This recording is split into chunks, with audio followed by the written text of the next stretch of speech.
tu perdón y por tu eterna compasión. En el nombre de Jesús. Amén. Amén. Bien, amados, como ya saben, hace ya un tiempo comenzamos este estudio bíblico en el libro de Romanos. Y lo que hemos dicho hasta ahora es que este libro de Romanos debe ser una lectura, toda la Biblia debemos leerla todo el tiempo, pero si hay un libro de la Biblia, una sección de la Biblia que debemos leer con frecuencia para mantener frescos los fundamentos principales, básicos, fundamentales de la palabra de Dios, es el libro de Romanos. Es una lectura que todo creyente debe de leer y debe también entender. Hoy vamos a continuar con la segunda parte del capítulo 8. El viernes pasado nosotros estuvimos mirando versículo por versículo el capítulo 8, desde el versículo 1 hasta el versículo 27.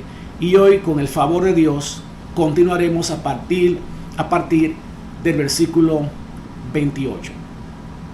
Este capítulo 8 es un capítulo de tremenda importancia y significado doctrinal, porque este versículo 1 comienza con que no hay condenación para los que están en Cristo Jesús, pero luego habla de dos grupos: los que están en la carne y los que son dirigidos por el Espíritu de Dios. Para los que no hay condenación es para los que están en Cristo Jesús y se dejan guiar por ese Espíritu de Dios. Y también dijimos que se refiere a esa muerte de Cristo, esa gracia suficiente, completa y perfecta que significó la victoria de Cristo sobre la muerte. Todo creyente que descansa y anda y confía en que esa muerte de Cristo es suficiente, no hay condenación para ese creyente. Recuerde que el apóstol aquí está escribiendo a creyentes en la iglesia de Roma, donde habían judíos y gentiles, y el propósito de esta carta es demostrarle primeramente a los judíos y también a los gentiles que estaban allí, que romanos y griegos que se habían convertido, de que todos somos pecadores, todos hemos quebrantado la ley de Dios y que por lo tanto todos necesitamos arrepentimiento y salvación. Y la razón por la que el apóstol escribe esto es porque por un lado los judíos pensaban que porque ellos eran el pueblo de Dios, pensaban que porque ellos pretendían que cumplían toda la ley de Dios, lo cual es imposible, y también porque ellos tenían la simbología o el rito de la circuncisión, por eso ya ellos estaban limpios, eran un pueblo especial y no necesitaban arrepentimiento de sus pecados, por lo tanto no necesitaban a Cristo. Y por otro lado, los gentiles que se habían convertido a Cristo pretendían vivir de la misma manera como vivían antes de conocer a Cristo, y el apóstol pasa varios capítulos en este libro demostrando la culpabilidad del hombre, que el hombre por esa culpabilidad está bajo juicio, pero que entonces hay una manera de escapar de ese juicio, y es la propiciación, el plan de Dios eterno y perfecto de venir a morir en la cruz del Calvario para Él cumplir todos los requisitos de la ley por ti y por mí, y que eso entonces ahora el Padre lo toma como un pago completo de tus deudas, de tus pecados y la condenación que a ti y a mí me correspondían. Ya el Padre entonces ha dicho: no hay condenación, no hay condenación. Dijimos también que hoy íbamos a continuar en el versículo 28, porque en estos siguientes versículos, 3 o 4 versículos, a partir del versículo 28, se ha creado, no solamente en estos tiempos, sino también a través de los siglos, grandes controversias, lamentablemente, en cuanto a lo que tiene que ver con la interpretación de estos versículos en una enseñanza específica que después de la reforma de Martín Lutero y otros reformadores en el siglo XV y XVI, surgieron estas enseñanzas que en lo particular la considero muy lamentable. Hoy en día han estado tomando mucho más fuerza otra vez, porque ha habido una proliferación del mensaje de Dios, de exposiciones de la palabra de Dios en diferentes formas, y todo esto es por las redes sociales, que pueden ser muy buenas, pero también pueden ser muy malas. Podemos encontrar allí grandes enseñanzas bíblicas, la sana doctrina, como dice la palabra de Dios, pero también podemos encontrar en las redes sociales mucha distorsión, mucha falsa doctrina, mucha manipulación, a veces con intención y a veces por ignorancia, pero igual al final de todo es mala información, mala enseñanza, mala doctrina. Y hoy vamos a tratar una de ellas que tiene dos corrientes, y es lo que tiene que ver con la predestinación. Lamentablemente, mis amados hermanos, y uso esta palabra con plena conciencia de lo que estoy diciendo, es lamentable que el pueblo de Dios esté dividido hoy en día en dos grupos. Eso hace la doctrina, las enseñanzas, específicamente cuando no entendemos algo en particular y comenzamos a dar explicaciones personales, poniendo ejemplos humanos, pensando que Dios es como nosotros. Entonces entramos al terreno de la especulación, y el error entonces se expande y produce entonces grieta, produce separación, produce división en el pueblo de Dios. Y con relación a lo que tiene que ver con la salvación, los salvos en Cristo Jesús, hay dos grupos. El primer grupo es a los que se les llama o se les denomina arminiano. ¿Por qué arminiano? Porque esto depende o viene de la persona quien por primera vez enseñó esta doctrina. Y esta persona se llamaba Jacobo Arminio o Jacobo Arminius. Y este hombre, entonces, ¿qué es lo que enseña? ¿Qué creen las personas que siguen las enseñanzas de Jacobo Arminius? Creen que Dios ha ofrecido la salvación a todos por igual, pero que ese mismo Dios le ha dado voluntad al hombre para que reciba o rechace esa salvación. En otras palabras, el hombre solo tiene que creer. Amén. Cabe también señalar que los arminianos, o los que siguen las enseñanzas de este predicador, este teólogo que se llamaba Jacobo Arminio, también creen que para poder mantener esa salvación, nosotros los cristianos tenemos que vivir haciendo cosas, tratar de agradar siempre a Dios, que nos toca a nosotros la responsabilidad de mantener esa salvación, lo cual vamos a ver más adelante, confío en el Señor que así sea a través de la palabra, es un error, es una herejía, ¿verdad? Porque la gracia de Dios es suficiente, y ni tú y yo tenemos el poder para poder sostener lo que es la salvación, que es un regalo de Dios, no por obra, dice, para que nadie se gloríe. Y si yo tengo que cuidar mi salvación, y de mí depende, después que he sido salvo, el permanecer siendo salvo, entonces ya es por obra. Hay una mezcla ahí de obra y gracia, lo que yo le llamo obracia. Entonces, los calvinistas, se llaman así calvinistas, por la primera persona que ideó o diseñó esta enseñanza. Y esa persona se llamaba Juan Calvino, uno de los grandes teólogos de la época o la era de la Reforma protestante. A propósito, cuando hablamos de reforma protestante, fue ese grupo de hombres que Dios usó, siervos de Dios, durante los siglos XV, principios del siglo XVI, para protestar en contra de las enseñanzas de la Iglesia Católica, quien tenía una hegemonía, tenía un control sobre las enseñanzas de la Biblia y muchas de ellas distorsionadas, ¿verdad? Y estos hombres se levantaron para protestar en contra de esas enseñanzas porque ellos descubrieron en la palabra de Dios la verdad bíblica.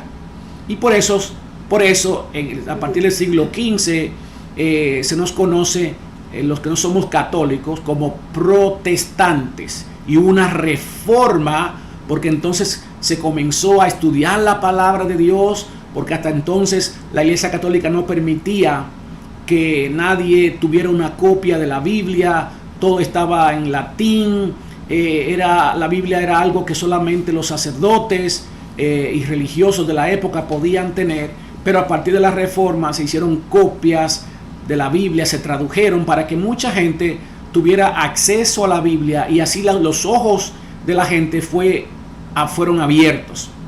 Entonces, este Juan Calvino fue uno de esos teólogos y uno de esos hombres que Dios usó para esa reforma protestante y quien por primera vez salió con esta enseñanza de la predestinación.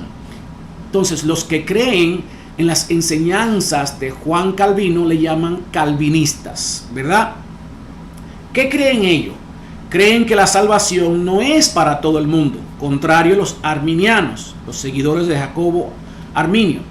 Creen que la salvación no es para todo el mundo, sino que Dios ya ha escogido o elegido a un grupo de personas desde antes de la fundación del mundo y que por lo tanto el hombre no es quien decide aceptar o rechazar esa salvación porque no tiene la voluntad propia para hacerlo. En otras palabras, como el hombre no tiene esa voluntad, es Dios quien se la tiene que dar para que pueda creer. Y ahí se ven entonces esas dos enseñanzas que son contrarias, que se pelean entre sí. De hecho, este Jacobo Arminio, cuando por primera vez se enteró de estas enseñanzas de Juan Calvino, él se sentó a estudiar la palabra de Dios, no con la intención tanto de traer luz, de encontrar la verdad, sino para contradecir lo que Juan Calvino había venido enseñando y lo que sus seguidores luego se encargaron de propagar. O sea que el surgimiento del arminianismo o de los seguidores de Arminio, es porque ellos querían contradecir las enseñanzas de Juan Calvino. O sea que aún fuera bueno lo que probablemente él encontró como verdad en sus estudios personales de la Biblia, la intención y el origen no fue ni siquiera traer claridad bíblica, sino contradecir o contrarrestar la enseñanza calvinista.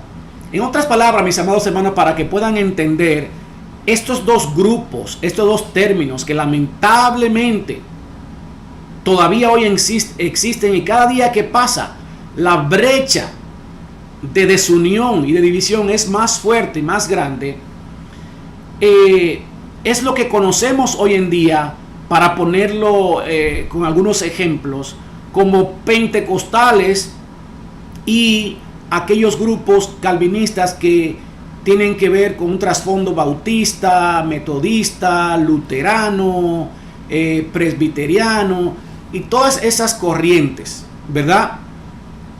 Y arminiano, como dije, dentro de ese grupo están la mayoría de los pentecostales, ¿sí? Entonces, ¿por qué decía yo que es lamentable? Bueno, porque ni la palabra arminiano ni el calvinismo existen en la Biblia. Son hombres que sirvieron a Dios y que tenían una interpretación personal de algunos textos de la Biblia. Pero no podemos, mis amados hermanos, tú y yo, y es mi consejo, seguir lo que enseña un hombre, olvidándonos de lo que dice la palabra de Dios. Nuestra primera fuente debe ser la palabra de Dios. ¿Por qué? Porque entonces ocurren, si seguimos lo que enseña un hombre, lo que cree un hombre, la interpretación de un hombre, entonces ocurre lo que está ocurriendo con esta división entre arminianos y calvinistas. Primero, división. Segundo, que olvidamos que la interpretación de la palabra de Dios no es privada. Nadie puede decir yo tengo toda la verdad bíblica, porque hay cosas que por más que estudiemos, nunca aquí llegaremos a su entendimiento completo. Un día, decía el apóstol Pablo, allá en los cielos, el Señor habrá de revelar muchas cosas. Pero él mismo decía que él muchas cosas la profetizaba, muchas cosas decía él, en parte conocemos y en parte profetizamos. O sea que muchas de las cosas que él mismo escribió, dice, yo las entiendo, pero hay muchas también de esas cosas que la entiendo en parte, no todo. De hecho, algunas de ellas, él se refería a esas enseñanzas como misterios. Ese es el cuidado que tenemos que tener, que debemos tener, de cuando no entendemos algo o algo no está tan claro, hay que tener la humildad para hacer silencio,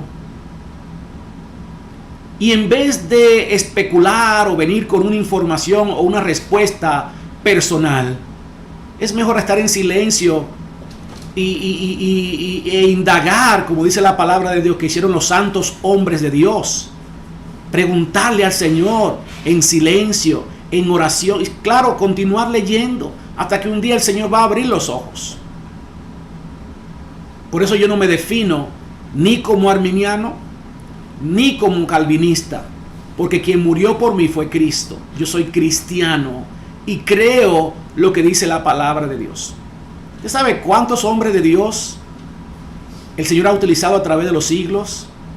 Desde después de la era de la iglesia, inclusive muchos grandes hombres de Dios, a los cuales personalmente admiro, que ha sido de gran bendición y son de gran bendición para mi vida, pero ellos no son la última fuente de inspiración, es la palabra de Dios, y Dios da entendimiento a quien Él quiere. Nadie conoció jamás al Padre, dijo el mismo Cristo, sino el Hijo y aquel a quien Él quiera revelárselo.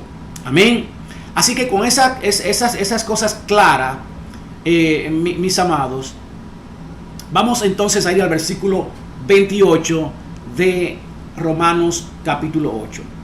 Dice allí la palabra del Señor: y sabemos que a los que aman a Dios, todas las cosas les ayudan a bien.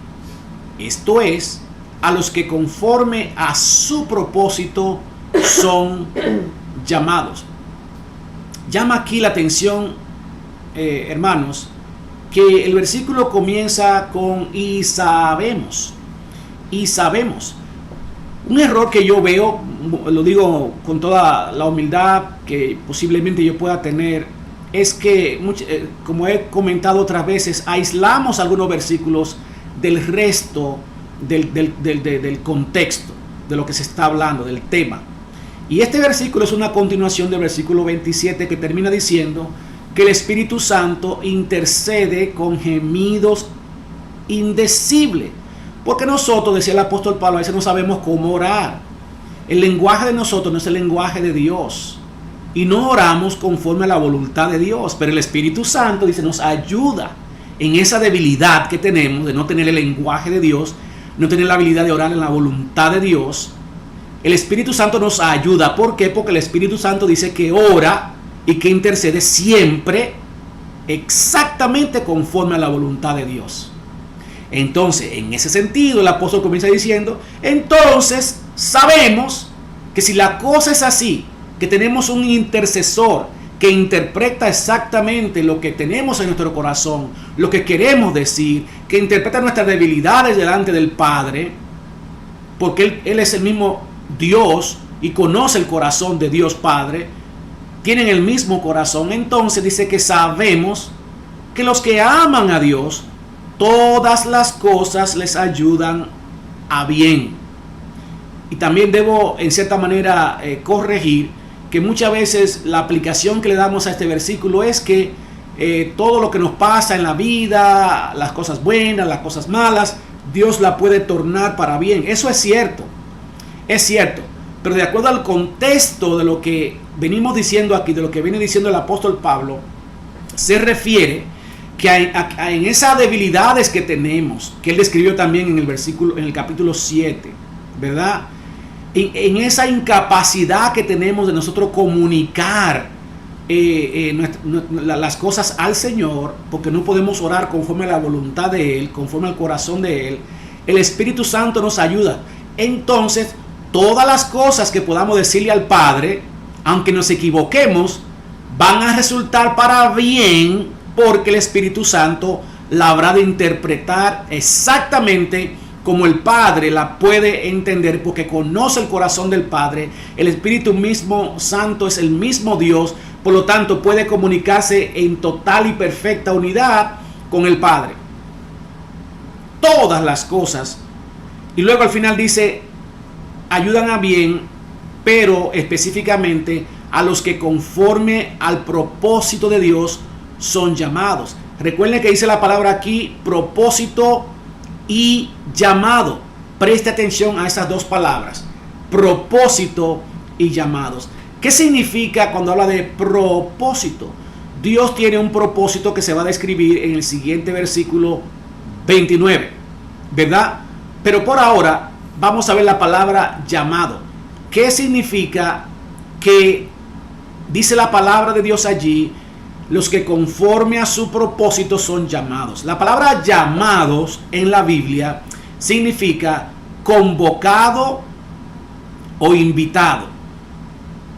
Una convocación, una invitación. Cuando usted hace un llamado a alguien, le dice, ven a mi casa a cenar esta noche, le está haciendo una convocación, lo está invitando. Cuando usted le dice a alguien, mañana o el domingo hay una junta, hay una reunión, por favor tienes que estar ahí, debes estar ahí a las 7 de la tarde, por ejemplo. Usted está haciendo una convocación, una invitación. Por eso, en el contexto aquí que estamos hablando, bíblico, en otras palabras, lo que quiere decir es que cuando usted y yo le hablamos a otro de Cristo Jesús, cuando Dios envía su evangelio, envía a Cristo con ese mensaje de salvación a través de nosotros, y usted va a las tiendas, un restaurante, a su compañero de trabajo, cuando usted sale a evangelizar, usted está haciendo un llamado a la gente. ¿A qué? A que oiga el mensaje de Cristo, pero que también crea, que acepte. Le está haciendo una invitación cuando usted le habla a otro a que venga a Cristo. Ese es el llamado de Dios, que oigan el evangelio y que se arrepientan entregando su vida a Cristo Jesús.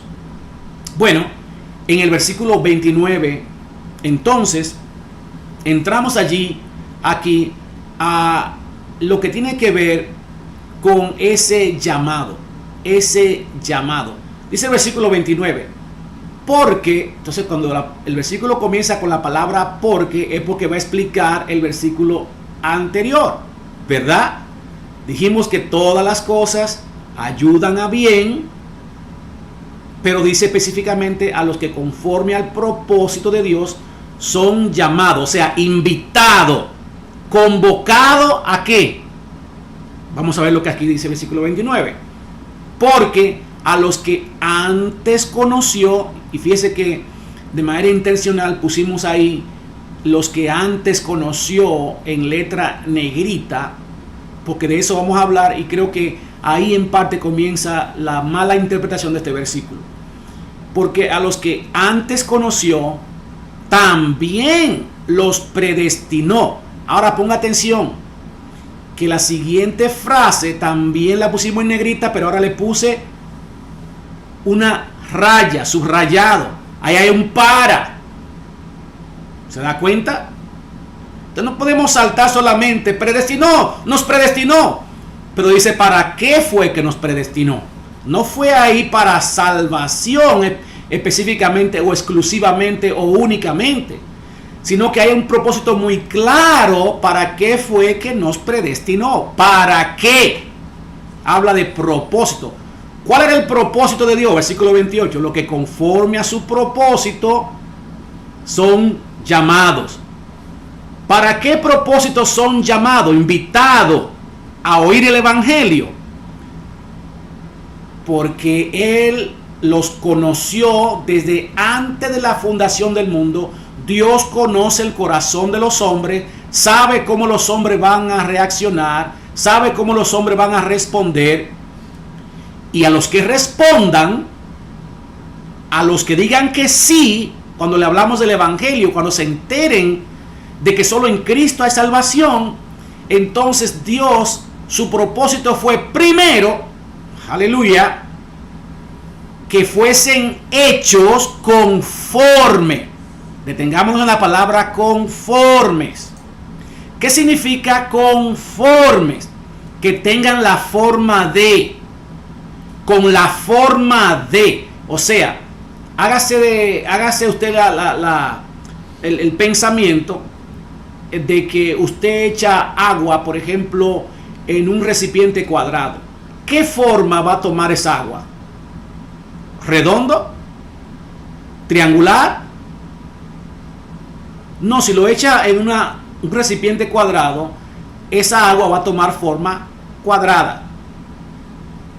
Si lo echa en un recipiente que es rectangular, esa agua va a tomar forma rectangular. Entonces, al venir a Cristo, al decirle que sí a Cristo, lo que Dios predestinó es que Él nos iba a hacer a nosotros igual, conforme, con la forma de la imagen de su Hijo Jesucristo.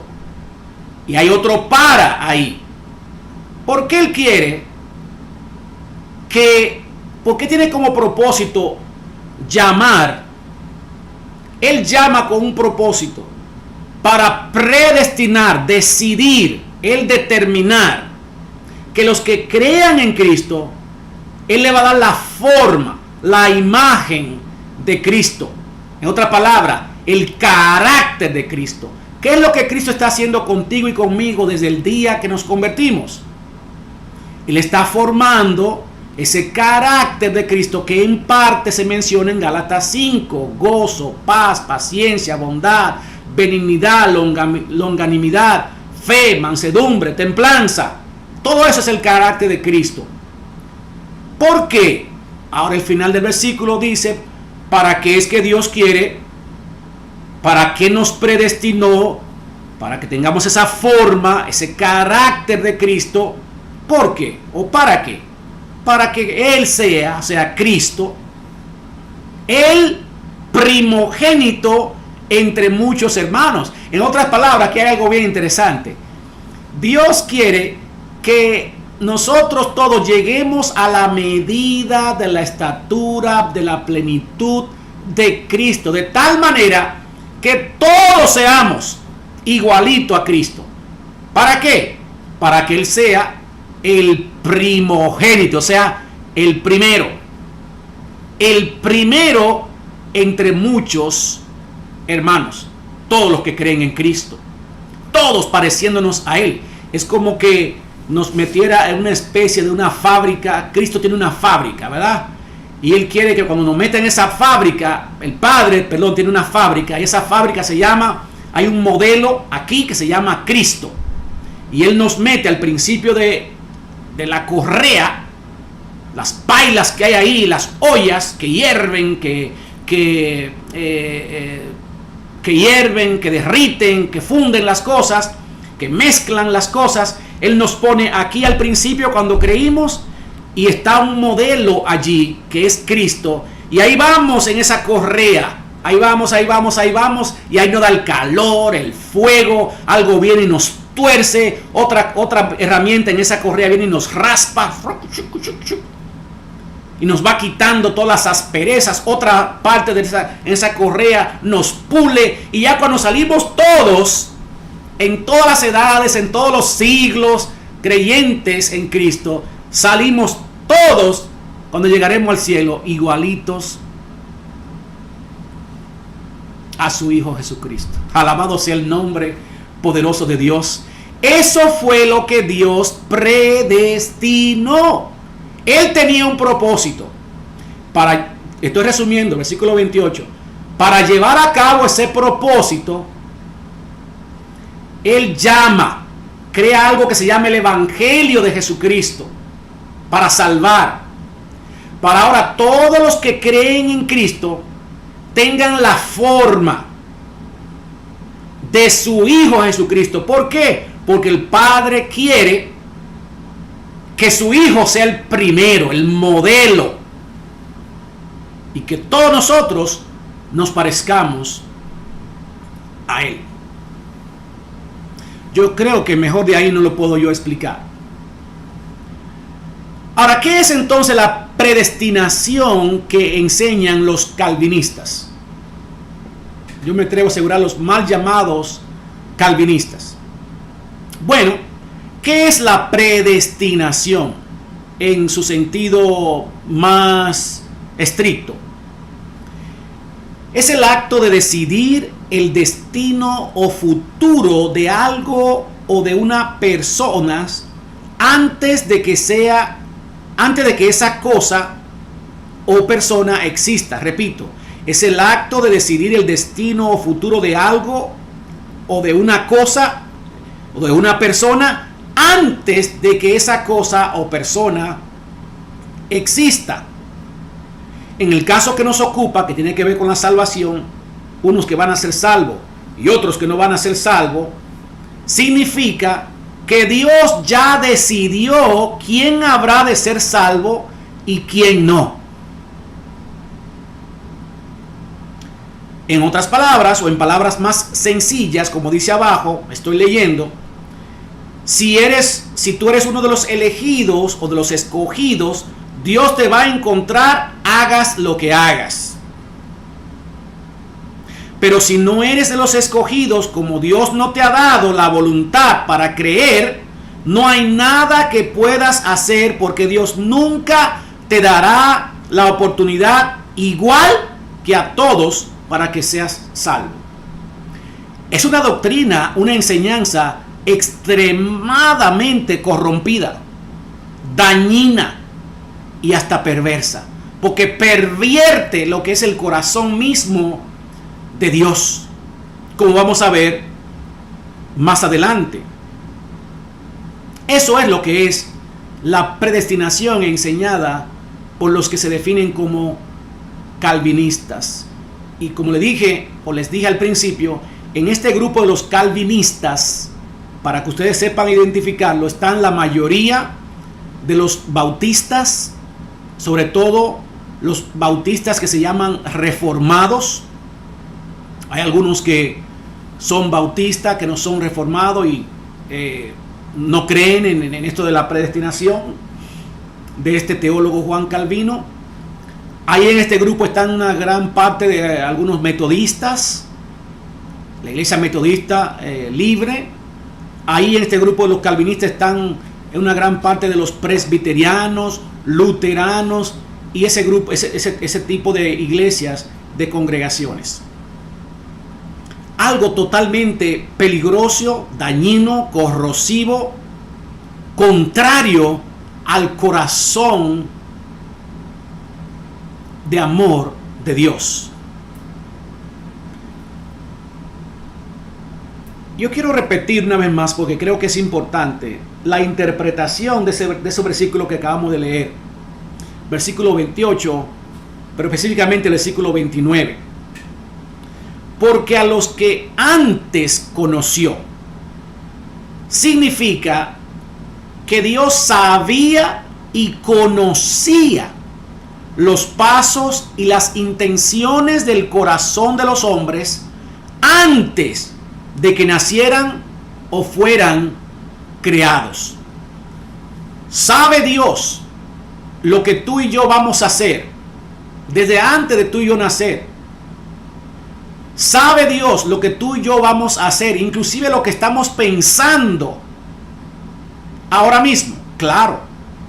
Y lo que vamos a hacer dentro de una hora y mañana en la mañana. Él lo sabe, porque ese es uno de sus atributos. Él es omnisciente, tiene toda ciencia, o sea, lo conoce todo, no solamente lo actual o lo que pasó, sino que también Dios tiene conocimiento total, absoluto de lo que ha de venir antes de que suceda, obviamente. Entonces, cuando dice lo que antes conoció, es ese conocimiento de Dios, o para usar una palabra que los teólogos le gustan usar, ese preconocimiento de Dios, antes de que las cosas sucedan. Pero este conocimiento de Dios no invalida, no quita que Él también le dio libertad al hombre para decidir muchas cosas, no todo, pero muchas cosas. Dios le dio libertad al hombre para decidir.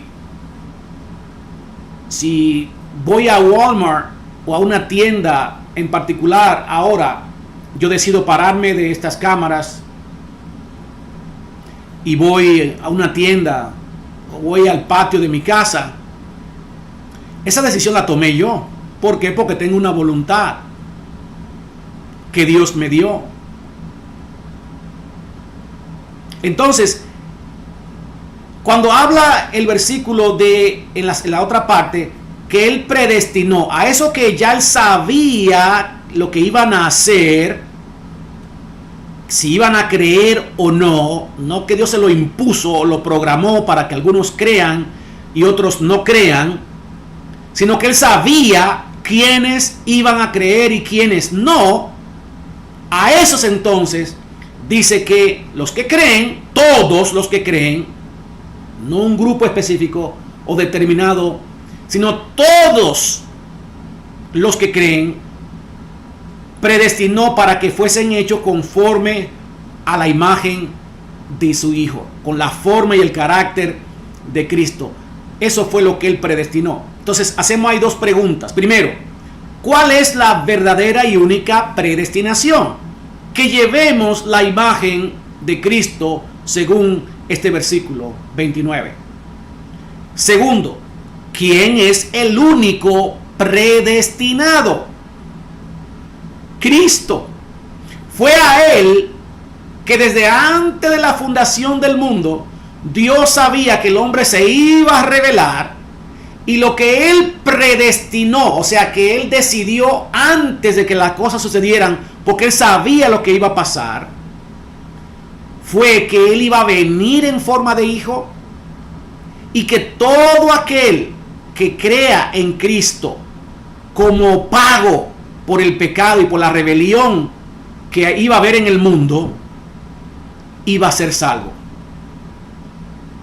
Dios predestinó a Cristo y predestinó que todo el que crea en Él, todo el que crea en Él, Él lo decidió por su soberana voluntad, de que todo el que crea en Cristo entonces iba a ser salvo o es salvo.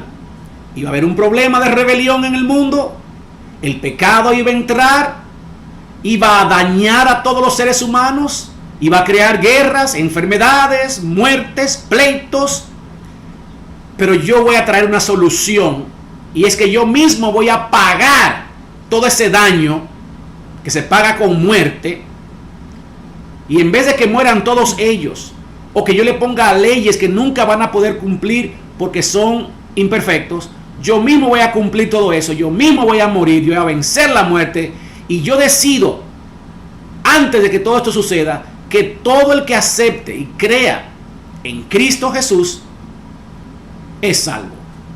Esa es la predestinación, y el único predestinado es Cristo. Vamos a ver algunos ejemplos de lo que estamos diciendo, porque queremos hablar con la palabra y no sustentar nuestras enseñanzas con razonamientos humanos, porque los pensamientos de Dios no son nuestros pensamientos, ni los caminos de nosotros no son los caminos de Dios. Dios no se mueve por lo que nosotros nos movemos, no siente compasión, piedad por lo que nosotros sentimos compasión o piedad. Él está en un estándar superior, único y exclusivo, donde solamente Él está. Entonces, Hechos 2:23 es un ejemplo de que quién fue el único, quién ha sido el único y será para siempre el único predeterminado o predestinado. Hechos 2:23 dice: a este entregado por el predeterminado consejo y anticipado conocimiento de Dios, prendisteis y matasteis por manos de inicuos, crucificándole.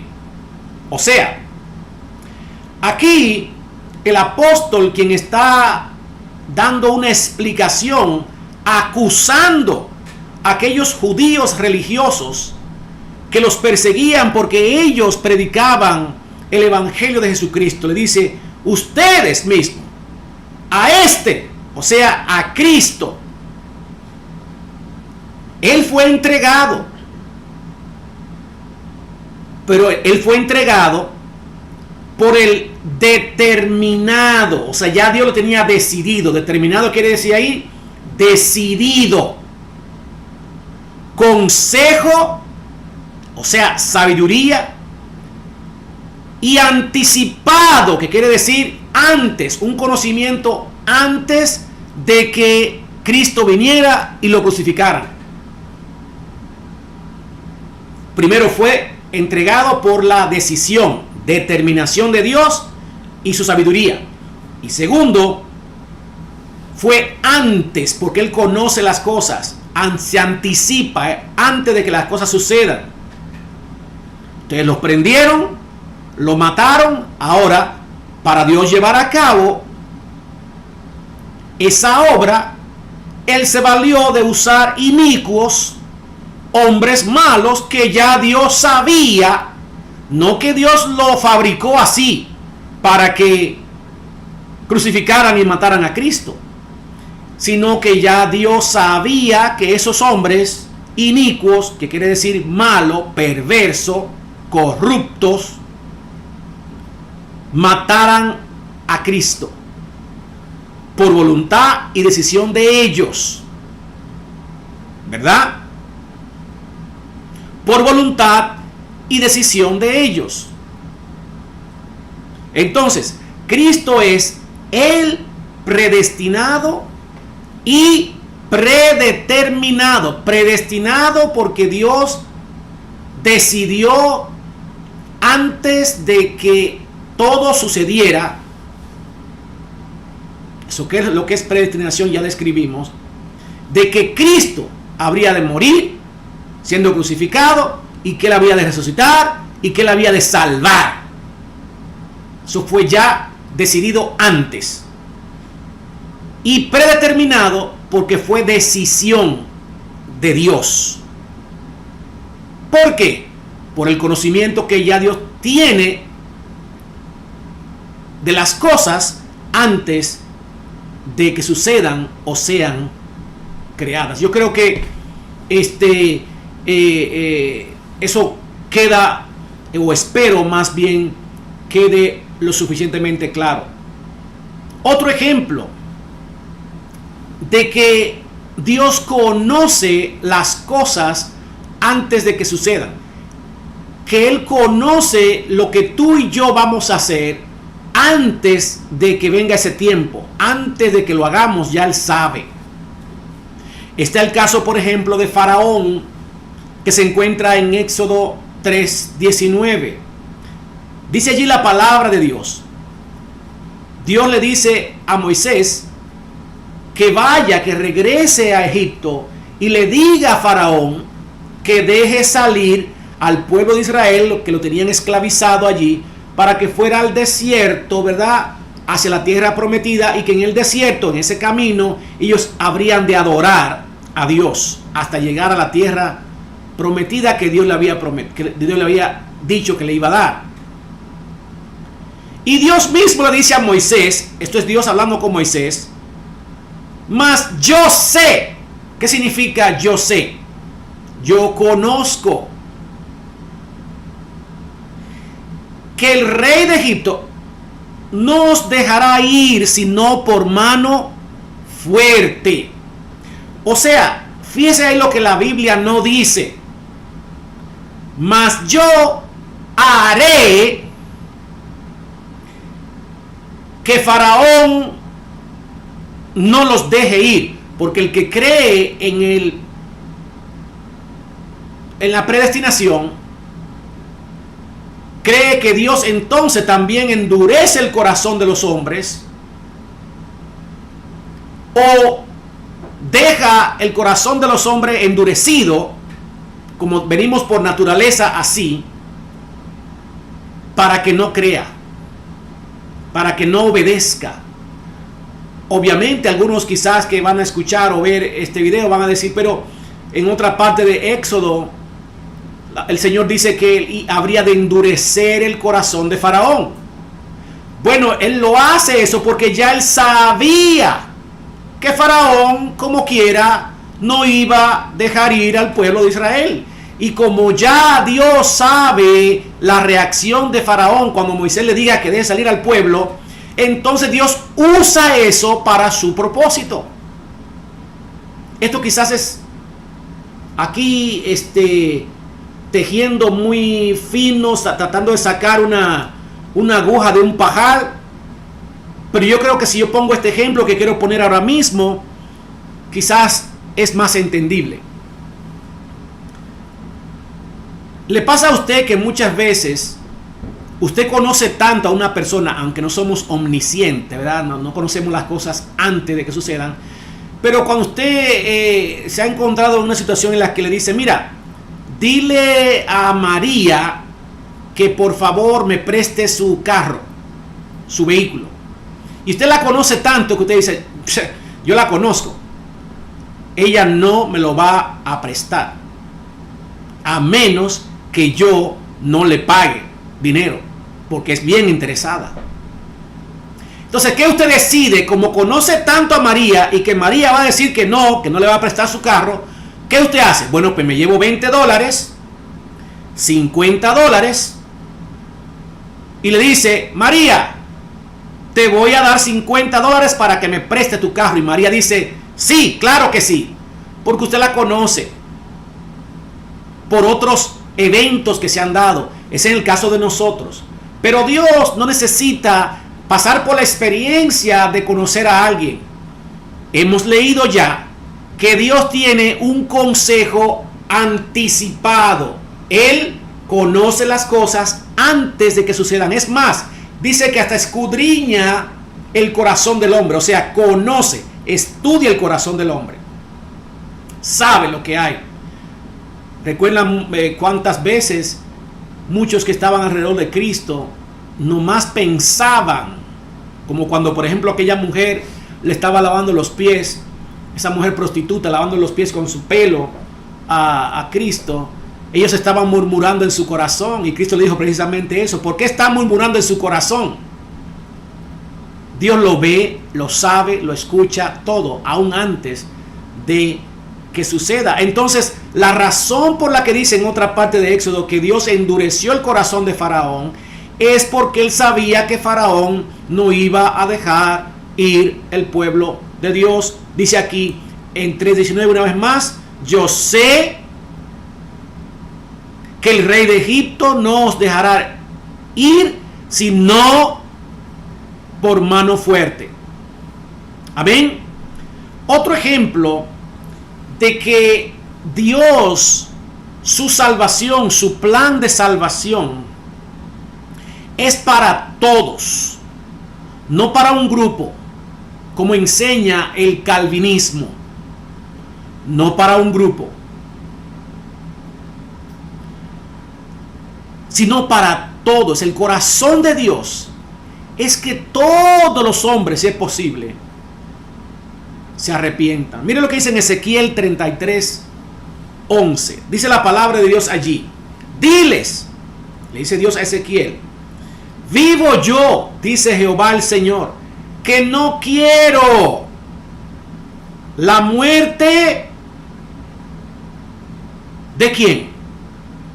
Del impío. Está hablando en sentido general.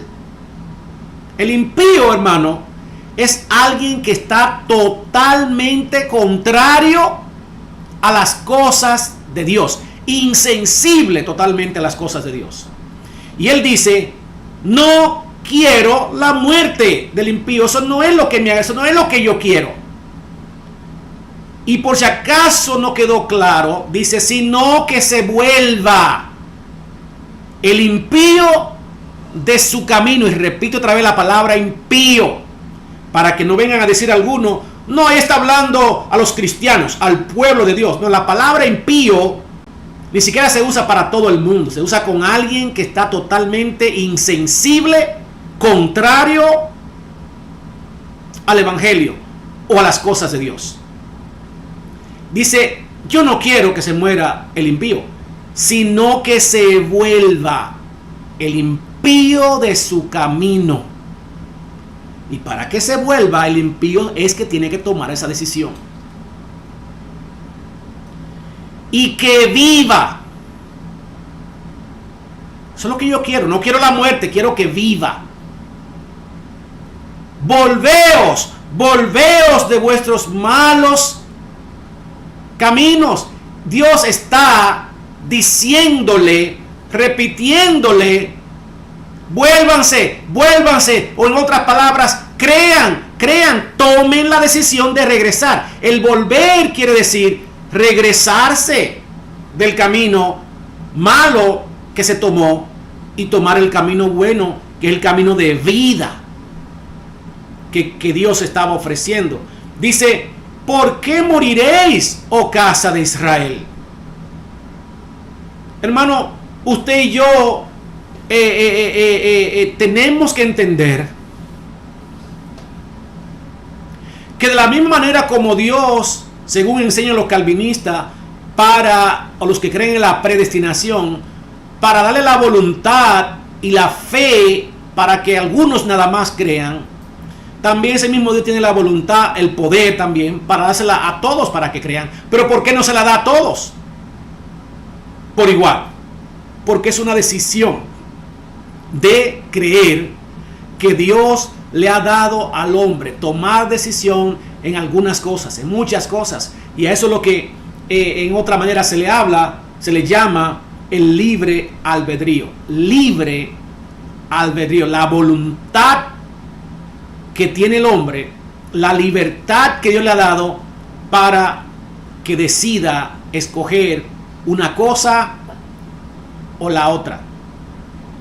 De hecho, mis amados hermanos, hubo alguien una señora que dejó de asistir a una iglesia de esta que enseña la predestinación, y por muchos años asistió allí y quiso entender, se sometió, pero su corazón no estaba tranquilo, y ella decía, no me siento tranquila, es que hay algo que no me permite creer que Dios cree a un grupo de personas, los cuales van a ser los menos, porque la palabra de Dios dice que muchos son los llamados y pocos los escogidos, porque el llamado es para todo el mundo, pero pocos lo van a aceptar. Entonces, esa señora decía, no, es que no me cabe en mi mente, y yo sé también que muchos están diciendo de estos teólogos, bueno, es que el camino de Dios no son nuestros caminos, sus pensamientos no son nuestros pensamientos. Bueno, el final de la historia de esta señora es que ella decía, eso de que el hombre no tiene que decidir aceptar, creer o no, no me cabe en mi mente, porque sencillamente no puedo concebir a un Dios que crea un grupo para salvarlo y a la mayoría también lo crea para condenarlo, mandarlo al infierno. Y él decía, en un ejemplo que contaba, es como un hombre que sabe que tiene un problema en el corazón y que necesita una cirugía, y esa cirugía lo va a salvar de ese problema del corazón, esa enfermedad del corazón. Y el doctor le dice, tal día tienes cita para tu cirugía que te va a salvar de la muerte, de esa enfermedad que tienes en el corazón. Y el hombre no se aparece el día de la cita de su cirugía. ¿Quién decidió ahí? Decidió el hombre. Entonces decía esta señora, no concibo que una persona, sabiendo cuál es la salvación, su única salvación, y que decida entonces que no la va a querer, sabiendo que va a ir directamente a la muerte. En este caso, una persona que le predican el evangelio y que sabe y entiende lo que es el evangelio de Jesucristo, lo vaya a rechazar y sus consecuencias también, y sabe que vaya al infierno, y aún así decide hacer eso. Es una decisión que tiene que ser personal. Que Dios, decía esa señora, que Dios ponga en ese hombre que diga, no, yo sé que Cristo es el único camino, la verdad y la vida, pero a mí se me impuso, Dios me impuso a mí que yo no crea y me vaya al infierno.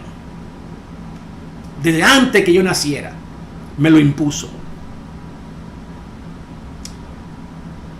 Otro ejemplo con relación a lo que tiene que ver con ¿para quién Dios creó este plan de salvación? ¿Fue para algunos pocos o fue para todos? Dice en 2 de Pedro 3:9, el Señor no retarda su promesa, según algunos la tienen por tardanza, sino que es paciente para con nosotros, no queriendo que ninguno perezca o muera, sino, ahí viene otra vez la palabra, que todos procedan al arrepentimiento, como decía en Ezequiel. Yo no quiero, dile, le dice Dios a Ezequiel, al pueblo de Israel, dile que yo no quiero la muerte del impío, yo quiero que él se arrepienta, como dice aquí el apóstol Pedro.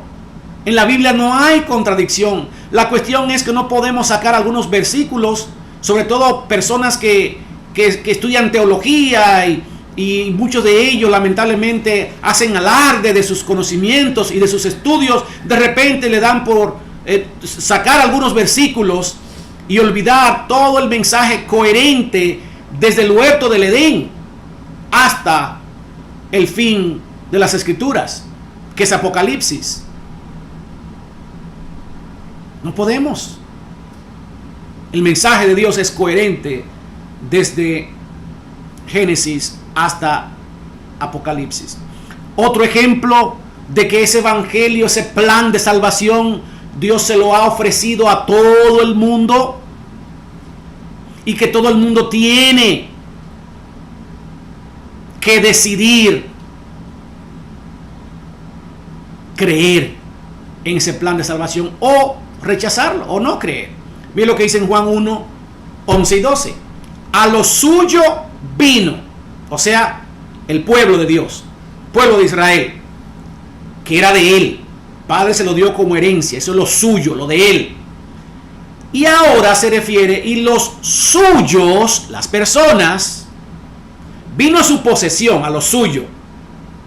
Y ahora, eso que es suyo, nos dice aquí que son personas.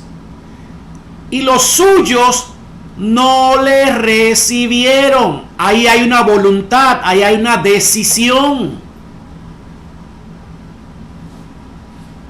Mas a todos los que le recibieron. Otra vez la palabra todos. A todos los que le recibieron. A los que creen. Que es lo único que el hombre que escucha el mensaje de Jesucristo, el evangelio de salvación de Jesucristo, debe hacer, es creer en su nombre. Dice, les dio potestad de ser hechos hijos de Dios. Un grupo que se supone que su pueblo no les recibe, decide no creer. Y yo sé que muchos también van a decir, bueno, Dios endureció el corazón de Israel.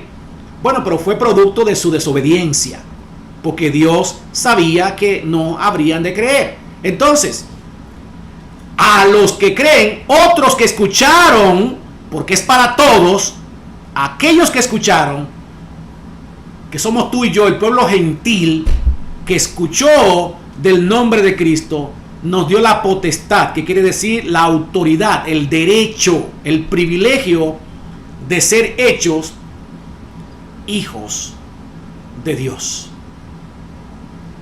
Ese exclusivismo de la predestinación, ese elitismo de la predestinación, era lo que tenía el pueblo de Israel precisamente. Ellos creían que ellos eran el único pueblo que habría de salvarse.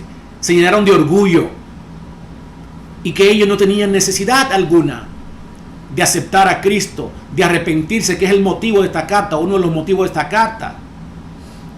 Porque ellos llegaron a pensar que eran el pueblo escogido, elegido. Y por eso cuando vino Cristo, ellos se identificaron más con Abraham que con el mismo Cristo. Y por último, otro ejemplo de que ese evangelio es para todo, la palabra todo, Juan 3:16. Porque de tal manera amó Dios al mundo que ha dado a su Hijo unigénito. Dice al mundo. Y cuando la palabra de Dios habla del mundo, en este caso en particular, el mundo, el sistema mundial que nos abarca a ti y a mí, y no solamente a los seres humanos, sino a todo lo creado, porque todo lo creado, que te incluye a ti y a mí, los árboles, las plantas, los mares, los océanos, todo va a ser restaurado, no solamente nosotros. De tal manera amó Dios a Robert Arismendi y a todos los seres humanos, que ha dado a su Hijo unigénito, para que todo, otra vez, no un grupo pequeño, un grupo exclusivo, todo aquel que en Él cree no se pierda, mas tenga vida eterna. En el mismo libro de Romanos, en el capítulo 1, versículo 16, en este libro que estamos estudiando, ayer el apóstol Pablo decía que no se avergonzaba. No me avergüenzo del evangelio, porque es salvación, dice, a todo aquel que cree, al judío primeramente y después al griego. El evangelio de Dios es para todos. Finalmente, para terminar con esta parte de la predestinación que predican los calvinistas, lo que sigue la enseñanza de Juan Calvino, o la enseñanza aquella de que Dios planeó su evangelio de salvación a través de Cristo para todo, que enseñan los arminianos, pero que también tienen otra parte ahí que está totalmente fuera de lo que es las escrituras, y es que el arminiano, o la mayoría de pentecostales, también enseñan que esa salvación, entonces tú y yo somos los que tenemos que mantenerla, que tenemos la responsabilidad de mantenerla, y eso sería entonces obra, salvación por obras, ¿verdad? Y eso también es errado, porque es por gracia que somos salvos, y una vez que fuimos salvos, lo único que tenemos que hacer es permanecer en esa salvación, permanecer en el camino de Dios, obedecer su palabra con sinceridad. Amén. Y hemos explicado otras veces que el que verdaderamente ha nacido de nuevo es una persona que se caracteriza porque cada día quiere sacar de su vida lo que a Dios no le agrada y traer a su vida lo que a Dios le agrada. En otras palabras, que cada día ese carácter de Cristo, que es el propósito de Dios, que Dios predestinó, que tú y yo seamos hechos conforme con la forma de su Hijo Jesucristo. Peligros, o algunos de los principales peligros que yo veo a raíz de lo que hemos estudiado en la palabra del Señor, de la doctrina de la predestinación. Primero, Tendríamos que decir, si creemos en la predestinación, que Dios creó a un grupo de seres humanos para salvarlos y a otros para condenarlos. O sea que a un grupo también Dios les va lo ha diseñado para que sigan en el pecado.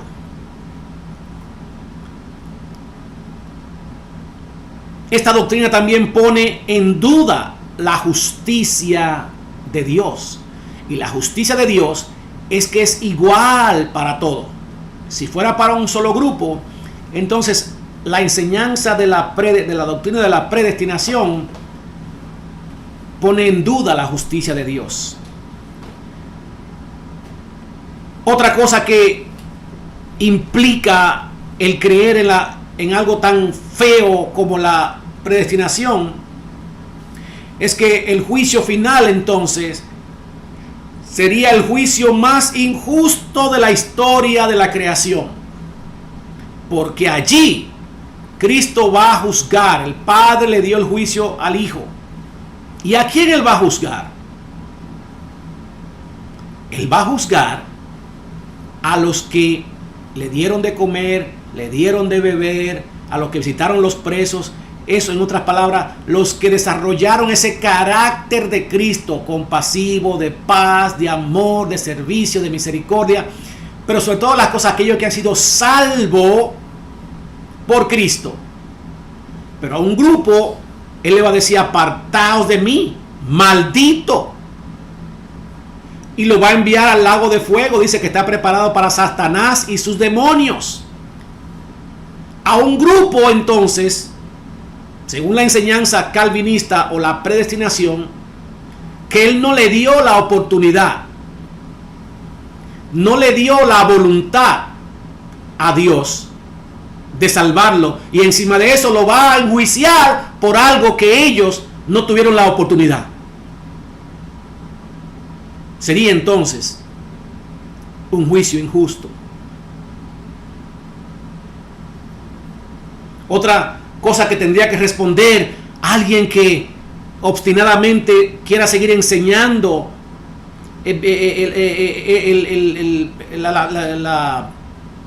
lo que es la predestinación es una pregunta que surge en alguien que escucha eso o que está metido en eso, como yo lo he escuchado de muchos hermanos.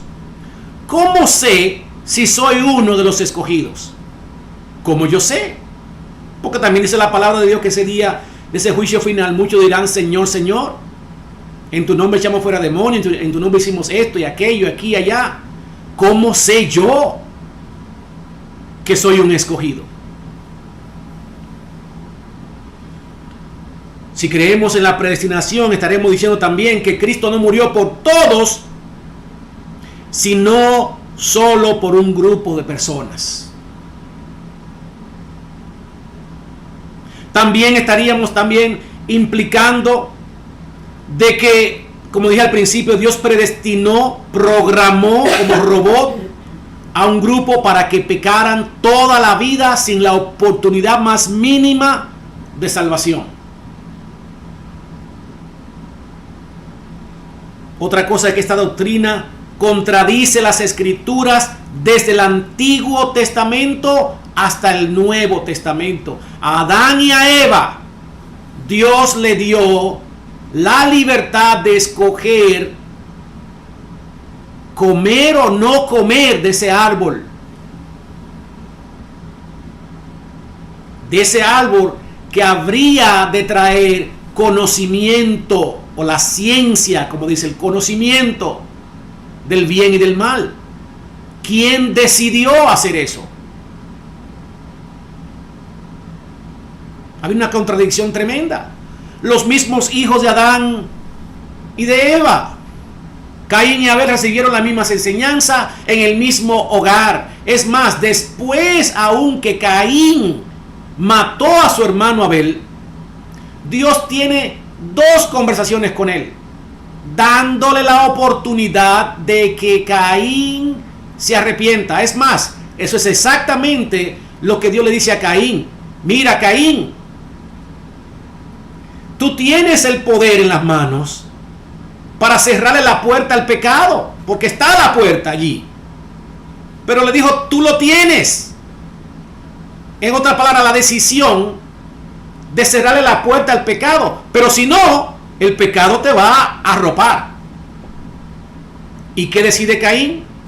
No, yo no soy ningún guarda, protector de mi hermano. Y siguió con su actitud, él voluntariamente.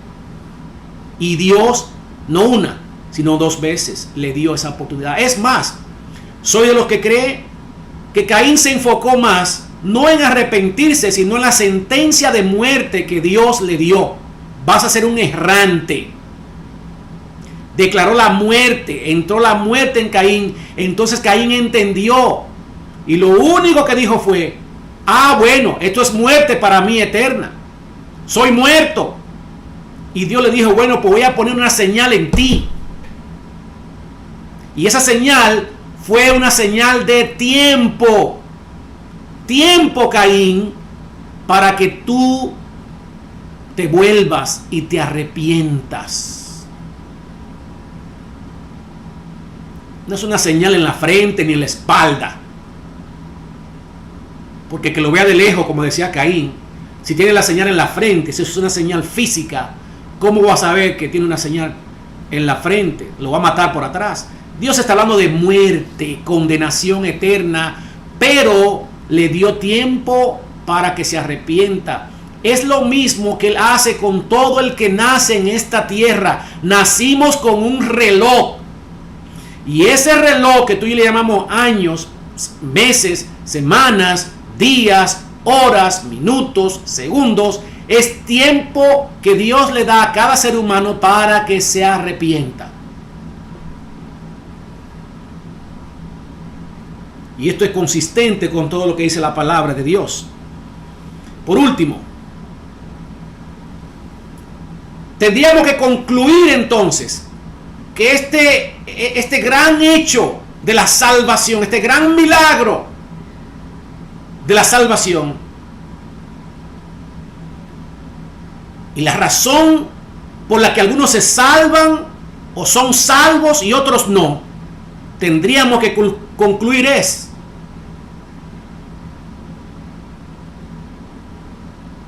que algunos se salvan y otros se condenan, o son salvos y otros son condenados por un decreto, por una predeterminación antes de que los hombres tengan la oportunidad de oír de Cristo, que Dios tomó allá en la eternidad un decreto absoluto, soberano, tirano, dictador, de que algunos se condenen y otros sean salvos. Y que los que se van a condenar, aún escuchen de Cristo, no le voy a dar sensibilidad o la fe necesaria o la voluntad para que elijan creer o no. Ay. Esto no es el Dios que yo veo en las Escrituras. No es ese Dios. Para concluir, los versículos que siguen ya son entonces un resultado de ese propósito de Dios. Él tiene un propósito, y para llevar a cabo ese propósito Él llama a través de algo que se llama el Evangelio. Llama quiere decir que invita a que crean, el único escape de salvación. Y a esos que creen, entonces todo le ayuda a bien. ¿Cuál es el propósito final de Dios? De que todos esos que crean sean hechos igual, con la forma del predestinado, el único predestinado, Cristo Jesús. Por lo tanto, dice el apóstol Pablo, entonces, si eso es así, si ese fue el propósito de Dios, lo que Dios predestinó, su Hijo Jesucristo, y que todos seamos como Él, ¿qué diremos a esto? Si Dios es por nosotros, ¿quién contra nosotros? El que no escatimó a su propio Hijo, sino que lo entregó por todos nosotros, todos, ¿cómo no nos dará también con Él todas las cosas? Si Dios, para llevar a cabo su propósito, dice el apóstol aquí, sobrepasó todos los límites, incluyendo la paga del pecado, que es la muerte, se echó todo encima, ¿quién podrá quitarnos eso? ¿Quién podrá decirle a Dios que no lo haga? ¿Quién podrá pelear con Él? Si ni siquiera a su propio Hijo tomó en cuenta momentáneamente para llevar a cabo su propósito. ¿Quién, dice, podrá detener a Dios para que haga eso? ¿Por qué? Versículo 33 y 34 explica eso. Nadie puede venir en contra de nosotros por lo que Dios ha decidido hacer Él en su soberana voluntad. ¿Por qué? Versículo 33 y 34. Lo hace en forma de pregunta. ¿Quién acusará a los escogidos de Dios?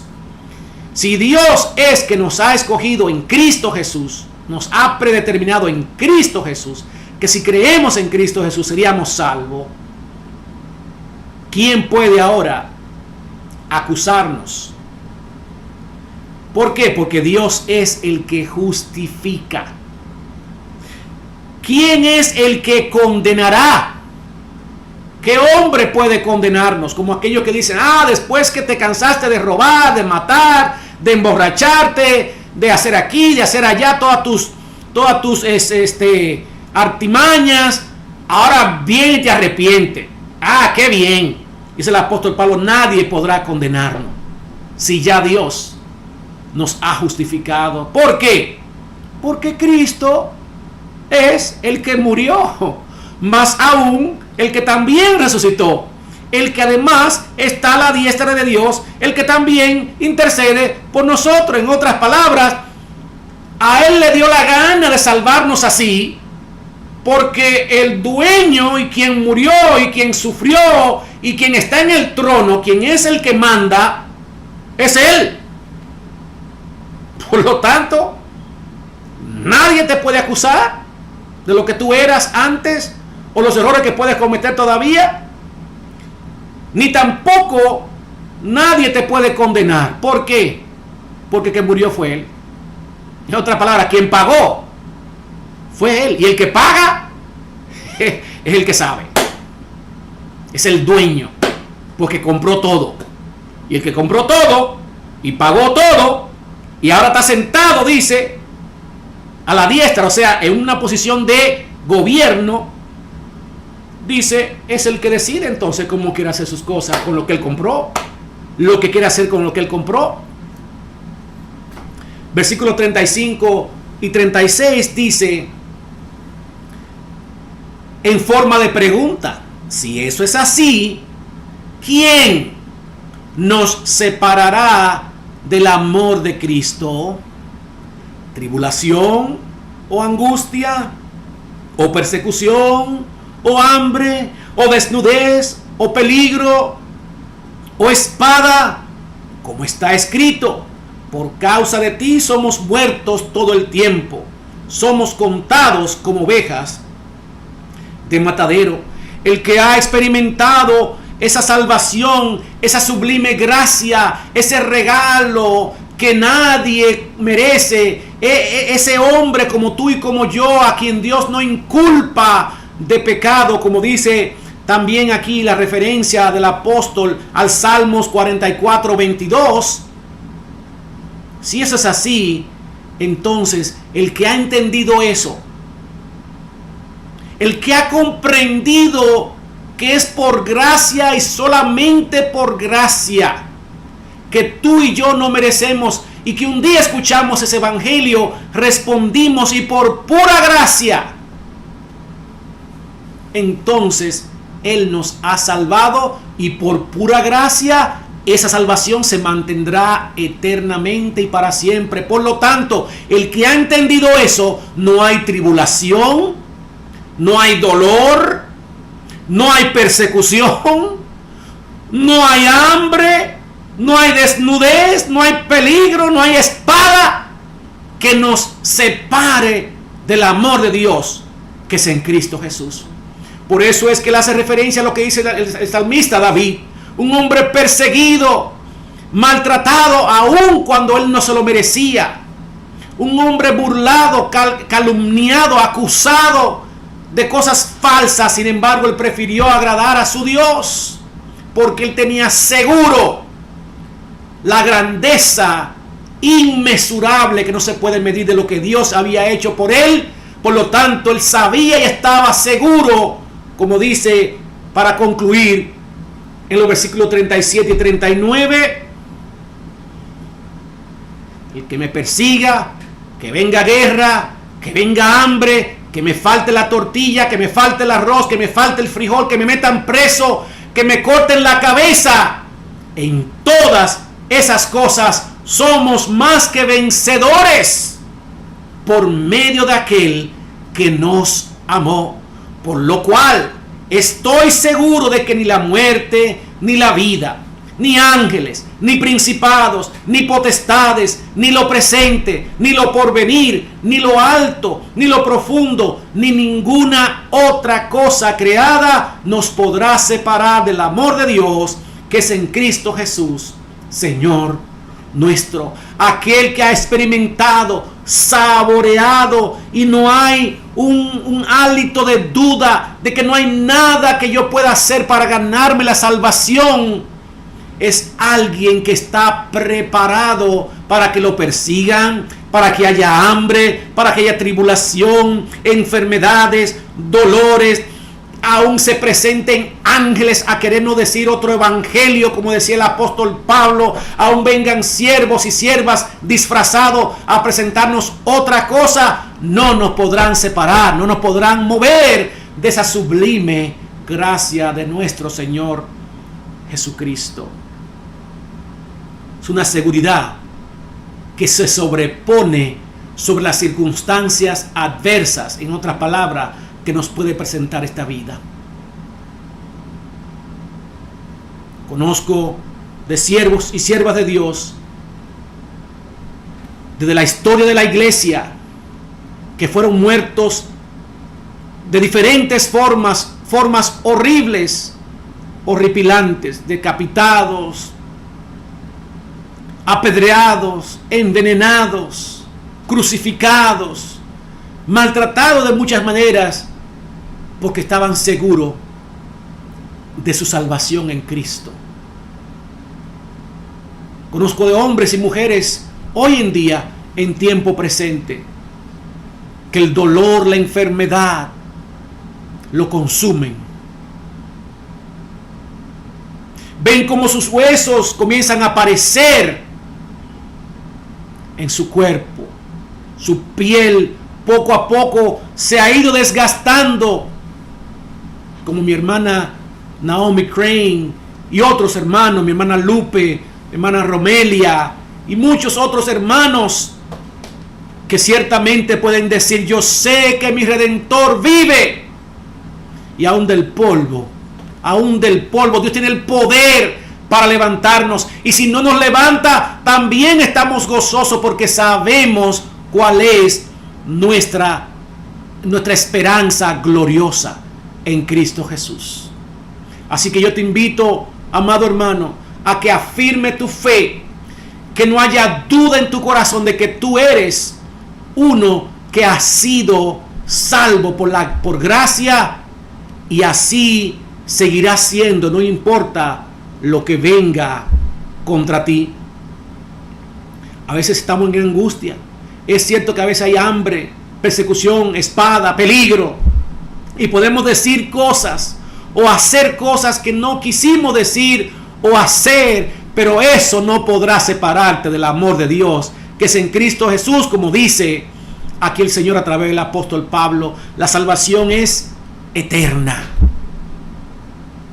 Dios te bendiga en esta noche rica y abundantemente. Gloria a Cristo Jesús. Espero que esta esta palabra haya sido de gran bendición para tu vida. Queremos saber quién eres y desde dónde nos estás viendo, y también conocer y ser parte de lo que Dios está haciendo en tu vida. Comunícate con nosotros a través de cualquiera de nuestras redes sociales. Que Dios continúe bendiciendo la vida tuya y la de tu familia.